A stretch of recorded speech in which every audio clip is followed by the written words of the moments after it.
Have you ever wondered what's truly hidden within the liquids we use every day? Prepare to be amazed. Because today, we're diving into a world unseen by the naked eye.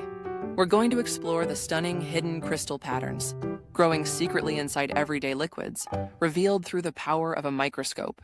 Our journey begins with something as simple as water. Place a drop on a microscope slide, let it dry, and then, under the lens, a universe unfolds. The seemingly clear liquid transforms into a landscape of intricate crystal formations.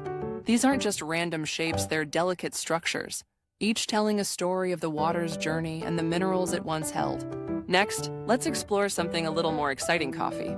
That morning brew is a complex mixture, and when we examine its crystals, we discover a world of texture and complexity.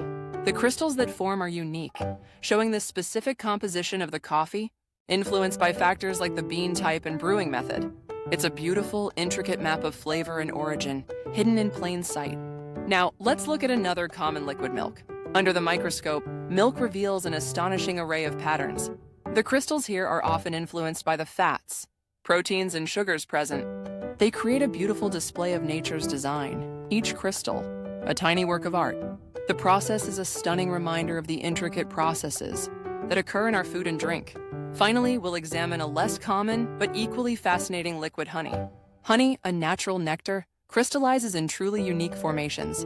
Each variety of honey, from clover to wildflower, has its own distinctive crystal structure.